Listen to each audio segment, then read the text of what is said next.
মৰমৰ ছাত্ৰ ছাত্ৰীসকল আশা কৰো তোমালোকে ভালে আছা। আজি শ্ৰেণীত মই তোমালোকক এটা নতুন বিষয় পাঠদান কৰিম বুলি ভাবিছো। এই বিষয়টো হল ত্ৰিকোণমিতি। এই ত্ৰিকোণমিতি হেতু হল তোমালোকৰ অষ্টম অধ্যায়, অৰ্থাৎ অধ্যায়টোৰ নাম হল ত্ৰিকোণমিতিৰ পৰিচয়। ত্ৰিকোণমিতিৰ বিষয়ে মই কিছুমান তোমালোকক ধাৰণা দিম। আশা কৰো তোমালোকে এইটো বুজিবলৈ যত্ন কৰিবা আৰু ভালদৰে শিকিবা বুলি আশা ৰাখিলো। গতিকে আহা আমি আজিৰ শ্ৰেণী অৰ্থাৎ আজিৰ ক্লাছটো আৰম্ভ কৰো।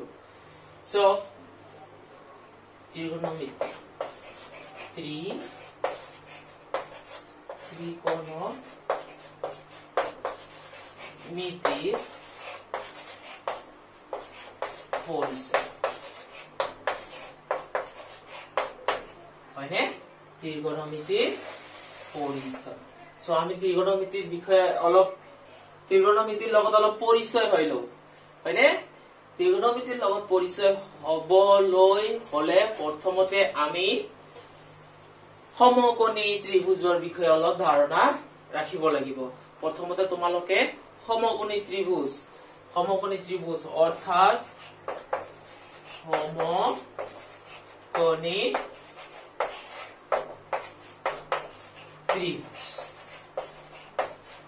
সমকোণী ত্ৰিভুজ নিশ্চয় শুনিছা তোমালোকে এই ত্ৰিভুজটোৰ নাম। গতিকে সমকোণী ত্ৰিভুজৰ বিষয়ে অলপ ধাৰণাটো মই আকৌ ৰিপিট কৰিছো তোমালোকক। গতিকে চোৱা, এইটো হল সমকোণী ত্ৰিভুজ এটা, হয় নে নহয়? চোৱা হয়নে? যিটো ত্ৰিভুজত হয় না, জীৱ ত্ৰিভুজত এটা কোণ 90 ডিগ্ৰী, কি কোণ? অৰ্থাৎ এক সমকোণ। সেই ত্ৰিভুজ বিলাকক সমকোণী ত্ৰিভুজ বুলি কোৱা হয়। ত্ৰিভুজ বিভিন্ন ধৰণৰ থাকে, অৰ্থাৎ আমাৰ ইয়াতে লাগিব ত্ৰিকোণমিতি পঢ়োতে আমাৰ প্ৰথম লাগিব সমকোণী ত্ৰিভুজ। সমকোণী ত্ৰিভুজৰ বিষয়ে ধাৰণাটো থকাটো তোমালোকৰ অতিকৈ প্ৰয়োজন। কিয়?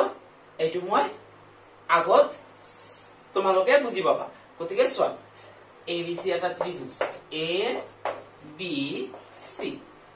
ABC এটা সমকোণী ত্ৰিভুজ ধৰা হল। গতিকে ABC ত্ৰিভুজত এই চি কোণটো হয় না, তিনিটা কোণ থাকে ত্ৰিভুজৰ, এই চি কোণটো হল এক সমকোণ। ঠিক আছে বাৰু? এতিয়া তোমালোকে চাবা, এই AB বাহুটো চোৱা, ইয়াতে তিনিটা বাহু আছে। কেইটা বাহু আছে? তিনিটা বাহু আছে।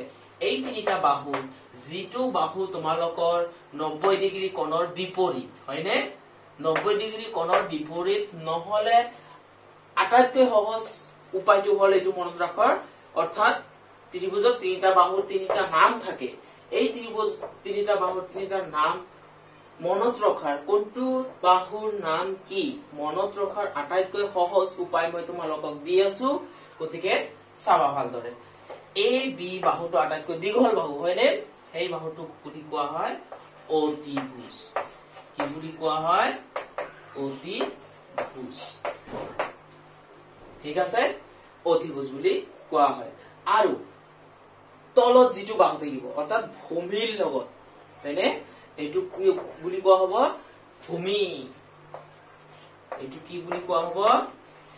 ভূমি বুলি কোৱা হব।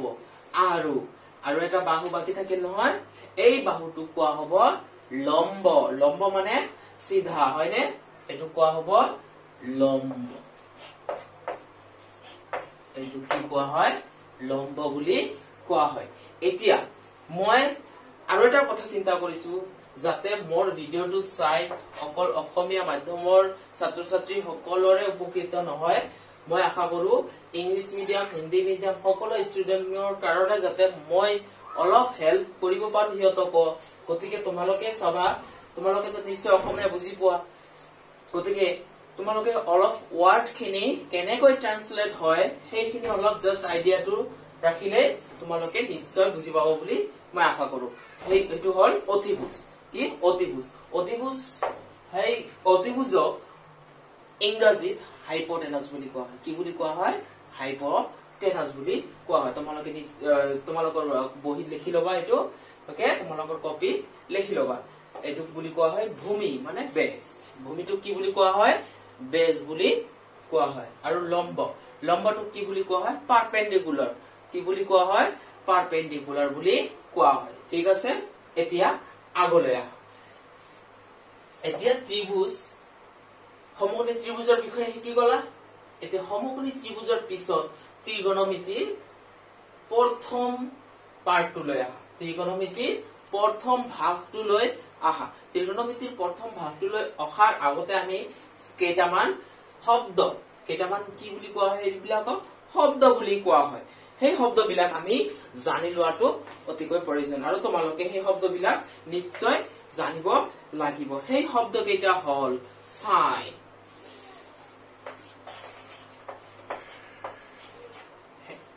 সাইন তোমালোকে সাইন শুনা নাই আগতে এইটো দশম শ্ৰেণীত প্ৰথম পাইছে তোমালোকে ত্ৰিকোণমিতি আগতে পোৱা নাই হয়নে গতিকে সাইন কোস টেন কোট সেক আৰু কোসেক ঠিক আছে সাইন কোস টেন কোট সেক আৰু কোসেক এতিয়া তোমালোকে সাইন মানে কি কোস মানে কি টেন মানে কি কোট মানে কি সেক মানে কি কোসেক মানে কি ইয়াৰ বিতং তোমালোকে পাবা মই ইয়াতে আকৌ লিখি নকৰাও তোমালোকে বিতং তোমালোকে অলপ যদি তোমালোকৰ পৃষ্ঠা নম্বৰ 216 পেজ টু অলপ খুলি চোৱা তেনেহলে তাতে পঢ়িবা এটা সৰু পেৰাগ্ৰাফ দিয়া আছে সেই পেৰাগ্ৰাফখিনি পঢ়িলে শব্দ কেইটাৰ অৰ্থ তোমালোকে বুজি পাবা আৰু শব্দ কেইটা কৰ পৰা আহিছে কোনে আৱিষ্কাৰ কৰিছে কৰ পৰা উৎপত্তি হৈছে শব্দ কেইটাৰ তোমালোকে নিশ্চয় পাবা গতিকে এইখিনি বিষয় আৰু মই কৈ পাঠদানটো বেছি দীঘলীয়া নকৰো গতিকে তোমালোকক মই এই শব্দ কেইটাৰ প্ৰয়োগ কি ত্ৰিকোণমিতিৰ কাম কি ইয়াৰ কৰ পৰা আহে কেনেকৈ আহে সেই বস্তুটো এতিয়া আমি বিতংভাৱে পঢ়িম মই আকৌ এবাৰ লিখি দিছো এইটো তোমালোকে চাবা ভালকে এবি মানে হাইপোটেনাস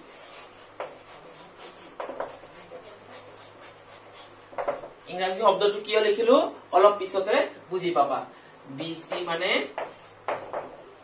বেস আৰু এসি মানে হল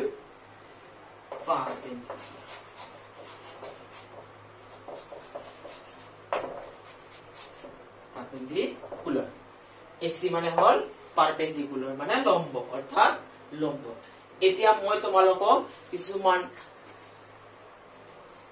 এটো গণিতিক বুলি কলে ভুল হ'ব এটো গণিতিক নহয় এটো মই নিজেও বনোৱা একচুয়ালি মই নিজে বনাও নহয় মোক মোৰ শিক্ষাগুৰু এজনে শিকাইছিল গতিকে মই ভাবিছো মই তোমালোকক শিকাম বুলি সো এটো সোৱা এটো গণিতৰ নহয় কিন্তু দেই এটো কোনোবাই মানুহে বনোৱা এটো সূত্ৰ গতিকে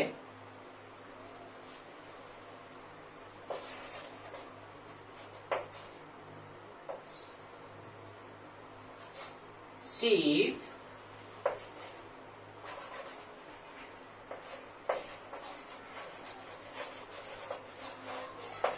পার্বতীর হাজবেন্ড তোমালোকে নিশ্চয় মেসেজ করা হোয়াটসঅ্যাপ ফেসবুকত হয়নে তোমালোকে নিশ্চয় মেসেজ করা গতিকে এইখিনি শব্দ কি লিখিছো তোমালোকে পঢ়িলে অলপ ভালকে বুজি পাবা হয়নে গতিকে অসমীয়া শব্দ মই ইংৰাজীত লিখিছো অসমীয়া শব্দ মই কি লিখিছো ইংৰাজীত লিখিছো এই অসমীয়া আৰু ইংৰাজী মিহলি হৈ আছে ইয়াতে যেনেকুৱা শিৱ পাৰ্বতীৰ হাজবেন্ড হয়নে তেনেহলে শিৱ পাৰ্বতীৰ হাজবেন্ড অৰ্থাৎ ইয়াৰ পৰা মই এটা বস্তু বুজি পাম সাইন ইকুৱেল টু অৰ্থাৎ সাইন থিটা এইটো যদি তুমি এজ এ থিটা লোৱা কোনটো মই কি লও যদি থিটা লও এতিয়া যদি থিটা লোৱা তেনেহলে পাৰপেন্ডিকুলাৰ আৰু হাজবেন্ড পাৰ্বতীৰ হাজবেন্ড শিৱ পাৰ্বতীৰ হাজবেন্ড হয়নে শিৱ পাৰ্বতীৰ যদি হাজবেন্ড হয় ইন্টাৰেস্টিং কিন্তু দেখ বহুত শিৱ যদি পার্বতীর হাজবেন্ড হয় তেনলে সাইন মানে পি মানে পার্বতী পার্বতী মানে পি মানে হল পারপেন্ডিকুলার মই সেই কারণে তোমালোকক এইটো লিখি দিছো P মানে হল perpendicular. So P by আৰু husband. Husbandৰ পৰা তুমি H লৈ আহা. H.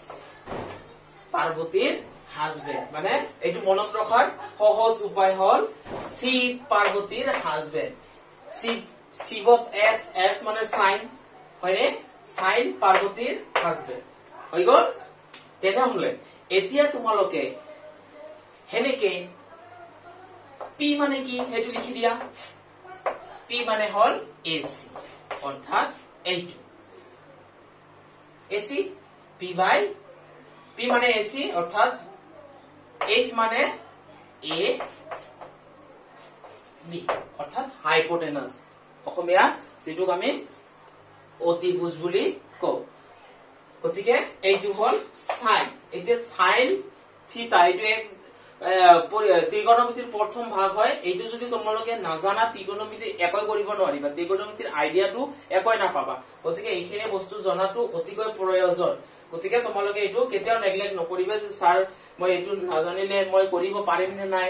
গতিকে তুমি নিশ্চয় নোৱাৰিবা. এইটো যদি তোমালোকে নকৰা, এইটো যদি বুজি নোপোৱা সাইন কেনেকে হয়, কোস কেনেকে হয়, সেক কেনেকে হয়, টেন কেনেকে হয়, তোমালোকে যদি বুজি নোপোৱা এই বস্তুটো তেনেহলে কিন্তু তোমালোকে একই কৰিব নোৱাৰিবা. তোমালোকে বুজি নাপাবা. এইটো হল এটা সূত্ৰ কি আছিল শিৱ পাৰ্বতীৰ হাজবেণ্ড হয়নে. এতিয়া নেক্সটত আহা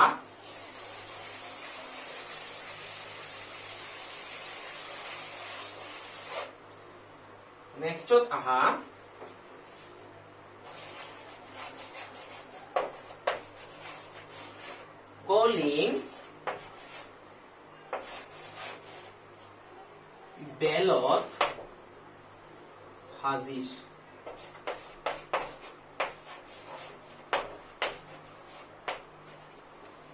এইটো হল কলিং বেলত হাজিৰ. কি শব্দ, কি বাক্য হয়নে? কলিং বেলত হাজিৰ. তোমালোকে কিছুমানে শুনাই নাই আজিলৈকে এনেকুৱা ধৰণৰ বাক্য হয়নে? গতিকে চাবা কলিং বেলত হাজিৰ. ইয়াৰ পৰাও আমি ত্ৰিকোণমিতিৰ এটা বস্তু আহিব ইয়াতে কলিং. কলিং সি. সি মানে কোনটো আহিব? সাইন কোস টেন সেক টেন কোনটো আহিব? হয় নিশ্চয় কোস আহিব. কি আহিব? কোস অর্থাৎ কোস থিটা হয়নে? কোস থিটা অর্থাৎ তুমি যদি এইটো থিটা লোৱা, এইটো যদি থিটা লোৱা হয়নে, কেতিয়াবা থিটা এইটো হয়, কেতিয়াবা থিটা এইটো হয়. এইটো আমি পাম. এইটো আমি পৰৱৰ্তী আমি শিকিম. নেক্সট আমি শিকিম এইবিলাক কেনেকে হয়. সো ইমান দূৰ এতিয়া যাব নালাগে. তোমালোকে এইখিনি জাস্ট আগতে শিকি লোৱা. কোস থিটা ইকুয়াল টু কলিং বেলত হাজিৰ. যেটো আগত আহিব সেইটো হ'ব ওপৰত হয়নে, অৰ্থাৎ লব. অৰ্থাৎ কি হ'ব? লব. কলিং বেলত হাজিৰ অৰ্থাৎ বি বেলত কলিঙত সি আহিল অৰ্থাৎ কোস আহিল. বেলৰ পৰা কি আহিব? বি অৰ্থাৎ বি মানে কি আছিল? ভূমি অৰ্থাৎ বেজ. বেজ.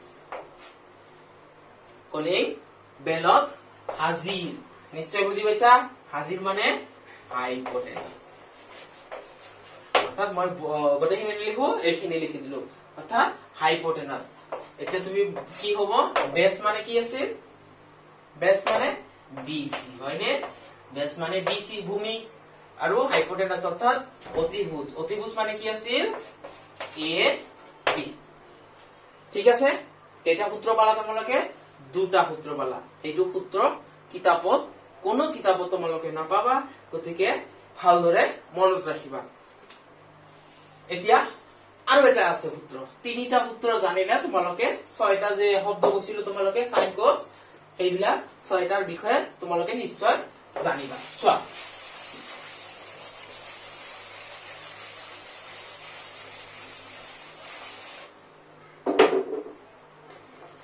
এইবাৰ যেটো বাক্য আহিব, এইবাৰ যেটো বাক্য আহিব সেই বাক্যটো কিন্তু বহুতেই হাঁহি লগা.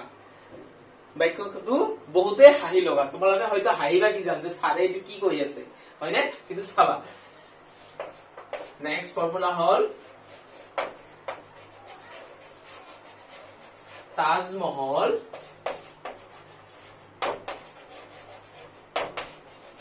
পৃথিৱী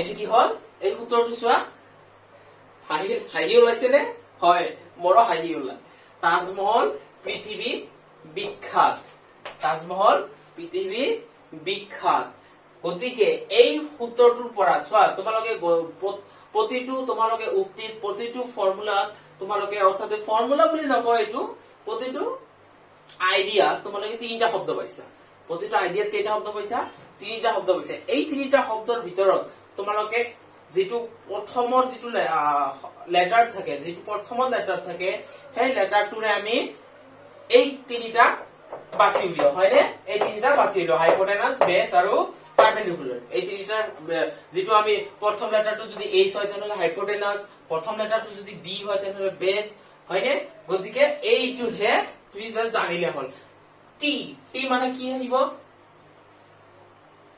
গুড টি মানে tan theta কি আহিব tan theta equal চাবা কিন্তু tan theta equal to Taj Mahal পৃথিৱী p অর্থাৎ পারপেন্ডিকুলার বিখ্যাত অর্থাৎ বেস অর্থাৎ কি হবো পারপেন্ডিকুলার বাই বেস লম্ব বাই ভূমি অসমীয়াত কলে লম্ব বাই ভূমি এতিয়া পারপেন্ডিকুলার মানে কি মান আছে এইটো পারপেন্ডিকুলার এইটো হল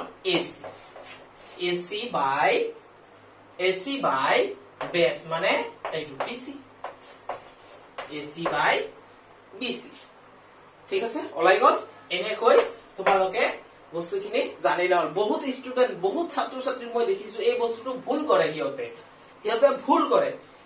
ভুল কৰে তোমালোকে যদি এই হিয়তক মই বাৰে বাৰে সাজেস্ট কৰিম সেই স্টুডেন্ট বিলাকক মই বাৰে বাৰে সাজেস্ট কৰিম তোমালোকে মই এই দিয়া বস্তুখিনি এই দিয়া ধাৰণাটো তোমালোকে নিশ্চয়কৈ গ্ৰহণ কৰা তোমালোকৰ কাৰণে বহুত উপকাৰী হ'ব গতিকে আমি তিনিটা পাই গলো আৰু বাকি তিনিটা নালাগে বাকি তিনিটা আমি এই তিনিটা যদি আমি জানো তেনহলে বাকি তিনিটা আমি নিশ্চয় ইয়াৰ পৰাই আমি কৰিব পাৰিম এই তিনিটা আমি কেনেকৈ কৰিম চোৱা এতিয়া মই গোটেইখিনি মুছি দিছো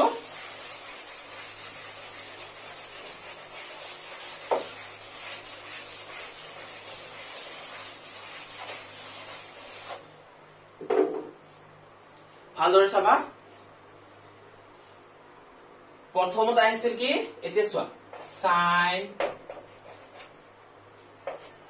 cos tan cot sec আৰু cosec হয়নে sin cos tan cot sec আৰু cosec এতিয়া এই বস্তু কেইটা এই শব্দ কেইটা এইটো হল ক্ৰমিক ৰূপত আছে that means হিয়তৰ নিজৰ ঠাইত আছে অৰ্থাৎ হিয়তে ক্ৰম অৰ্থাৎ নিজৰ ঠাইত আছে গতিকে এতিয়া তুমি পালা sin মই দিয়া ধাৰণাটোৰ পৰা কি কি পাইছা তোমালোকে কিহৰ সূত্ৰ পাইছা সাইনৰ পাইছা কোসৰ পাইছা আৰু টেনৰ পাইছা হয়নে সাইনৰ পাইছা কোসৰ পাইছা আৰু টেনৰ পাইছা এতিয়া মই দুটা পাৰ্ট বনাম গতিকে ভালদৰে চাবা sin theta equal to কিমান আছিল কোৱা sin theta equal to কি আছিল সাইনৰ উদাহৰণটো কি আছিল শিব পাৰ্বতীৰ হাজবেন্ড হয়নে শিব পাৰ্বতীৰ যদি হাজবেন্ড হয়নে এইটো সঁচাকে হয়নে শিব পাৰ্বতীৰ হাজবেন্ড হয়নে হয় এইটো সঁচাকে হয় গতিকে তোমালোকে চোৱা শিব পাৰ্বতীৰ যদি হাজবেন্ড হয় তেনেহলে perpendicular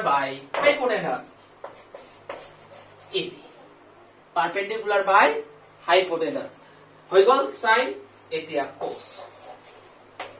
cos theta equal to cosৰ ধাৰণাটো কি আছিল cosৰ আইডিয়াটো কি আছিল কলিং বেলত হাজিৰ কলিং বেল মাৰিলে হাজিৰ হয়নে তোমালোকে বেলেগৰ ঘৰত গলে কলিং বেল মাৰা নহয় কলিং বেল মাৰিলে মানুহজন বাহিৰত ওলাই আহে না নাই আহে Yes, নিশ্চয় গতিকে কলিং বেলত হাজিৰ অৰ্থাৎ বেলত হাজিৰ বেলত হ'ব ওপৰত হাজিৰ হ'ব তলত গতিকে বেল মানে বেস বেস মানে হল বিসি বেস মানে হল বিসি হাজিৰ মানে হাইপোটেনাস মানে এবি কি হ'ব এ বি ঠিক আছে তাৰ পিছত পাইছা তুমি tan থিটা tan থিটা নো কি পাইছা তাজমহল পৃথিবী বিখ্যাত tan থিটা মানে কি পাইছা তাজমহল পৃথিবী বিখ্যাত গতিকে পৃথিবী বিখ্যাত মানে পৃথিবীর পি মানে পারপেন্ডিকুলার এসি এসি মানে বিখ্যাত বি মানে বিখ্যাত অর্থাৎ বিসি এসি বাই বিসি ঠিক আছে এতিয়া আমি এই তিনিটা পাই গলো তাৰ পিছত কোট সেক আৰু কোসেক এতিয়া তুমি সোয়া সাইনৰ বিপৰীত কি হয় হেতু জানিব লাগিব সাইনৰ বিপৰীত হয় কোসেক